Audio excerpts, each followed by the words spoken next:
you ask a disagreeable person what he wants, say, or she wants, they'll tell you right away. They know. It's like, this is what I want and this is how I'm going to get it. But agreeable people, especially if they're really agreeable, are so agreeable that they often don't even know what they want, because they're so accustomed to living for other people and to finding out what other people want and to trying to make them comfortable and so forth, that it's harder for them to find a sense of their own desires as they move through life. And that's not, look, there's situations where that's advantageous, but it's certainly not advantageous if you're going to try to forge yourself a career. That just doesn't work at all. And so even though on average men and women aren't that much different in terms of their levels of agreeableness by the group, if you go out and you look at the extremes, they're very different. So all of the most agreeable people are women, and all of the most disagreeable people are men. And the thing is, the extremes are often what matter rather than what's in the middle. And so one of the ways that's reflected in society, by the way, is there's way more men in prison. And the best personality predictor of being imprisoned is to be low in agreeableness. It makes you callous. Now you might think, well, what's the opposite of compassion and politeness? And the answer to that is, I think it's best sort of conceptualized as a trading game. So let's say that we're going to play repeated trading games. And if you're very agreeable, then you're going to bargain harder on my behalf than you're going to bargain on your own behalf. Whereas if you're very disagreeable, you're going to do the reverse. You're going to think, I'm in this trading game for me, and you're going to take care of your own interests. Where an agreeable person is going to say, no, no, at best, this is, at worst, this has to be 50-50, but I'd like to help you every way I can. One of the things you have to be careful of if you're agreeable is not to be exploited, because you'll line up to be exploited. And I think the reason for that is because you're wired to be exploited by infants. And so that just doesn't work so well in that actual world. And one of the things that happens very often in psychotherapy, you know, people come to psychotherapy for multiple reasons, but one of them is they often come because they're too agreeable. And so what they get is so-called assertiveness training, although it's not exactly assertiveness that's being trained. What it is the ability to learn how to negotiate on your own behalf. And one of the things I tell agreeable people, especially if they're conscientious, is say what you think. Tell the truth about what you think. There's going to be things you think that you think are nasty and harsh. And they probably are nasty and harsh. But they're also probably true. And you need to bring those up to the forefront and deliver the message. And it's not straightforward at all, because agreeable people do not like conflict. Not at all. They smooth the water. You know, and you can see why that is in accordance with the hypothesis that I've been putting forward. You don't want conflict around infants. It's too damn dangerous. You don't want fights to break out. You don't want anything to disturb the relative peace. You know, and if you're also more prone to being hurt physically and perhaps emotionally, you also may be loath to engage in the kind of high-intensity conflict that will solve problems in the short term, because it takes a lot of conflict to solve problems in the short term. And you know, if that can spiral up to where it's dangerous, which it can if it gets uncontrolled, it might be safer in the short term to keep the waters smooth and to not delve into those situations where conflict emerges. The problem with that is it's not a very good medium to long-term strategy, right? Because lots of times there are things you have to talk about because they're not going to go away. And the advantage to having a well-socialized disagreeable person is that they really don't let much get in their way. So if you can get a kid who's disagreeable socialized, that person can be quite the creature, you know, because they're very forward-moving in their nature and very difficult to stop. But if you don't get them successfully domesticated, tamed, roughly speaking, by the time they're 4, their peers reject them.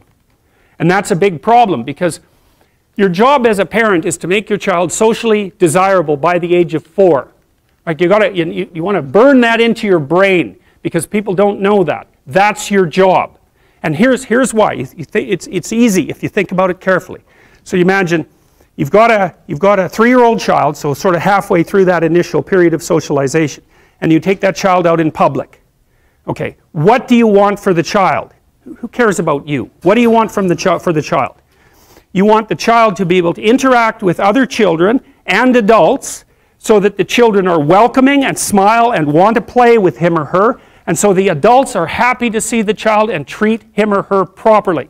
And if your child's a horrible little monster because you're afraid of disciplining them or you don't know how to do that properly, then what they're going to do is they're going to experience nothing but rejection from other children, and false smiles from other parents and adults. And so then you're throwing the child out there into a world where every single face that they see is either hostile or lying. And that's not something that's going to be particularly conducive to the mental health or the well-being of your child.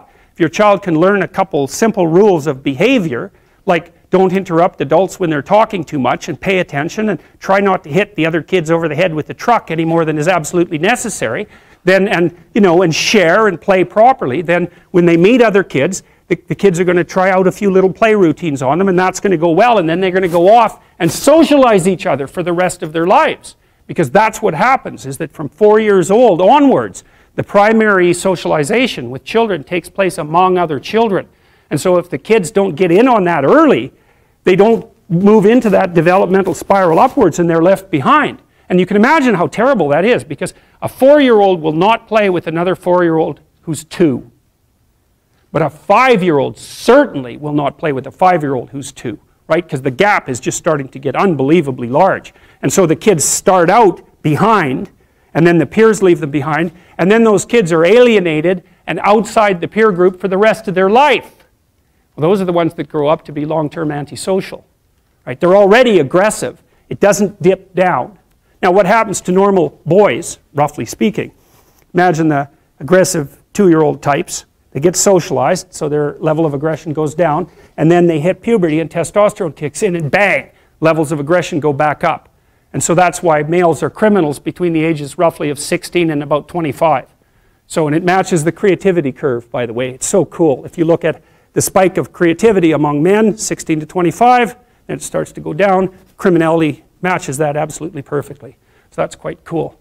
So, and so the testosterone levels raise the average level of aggression among men. It's more dominance than aggression, actually, and testosterone is by no means all bad. And then it starts to decrease at about age 25 or 26, which is usually when men stop staying up late at night, stop drinking as much, develop a full-time career, and take on the burdens and responsibilities and opportunities that are associated with a long-term partner and family. And so, well, so that's the development of what I would call predatory aggression, because I also think that the agreeableness distribution is probably something like predatory aggression versus maternal sympathy. It's something like that. So if you look at other mammals that are predators, because we're predators as well as prey animals, if you look at other animals like bears, the male bear has absolutely nothing to do with the raising of the infants. In fact, the female bears will keep the male the hell away, because he's likely to kill the infants and maybe even to eat them. So there's no maternality at all in solitary male mammalian predators. It's really useful to investigate the viewpoints of people who have opposing views to yours, because they'll tell you things. Not only will they tell you things you don't know, they'll also tell you how to see the world in ways that you don't see it. And they'll also have skills that you don't have, that you could develop. So for example, if you're an introverted person, it's very useful to watch an extroverted person, because the extroverted person has ways of being in the social world that aren't natural to you, that you can use to improve your toolkit. And if you're disagreeable, one of the best things to do with disagreeable people, especially if that's alienating them from other people, for example, because it can, people treat you like you're a selfish, arrogant son of a, maybe that's because you are.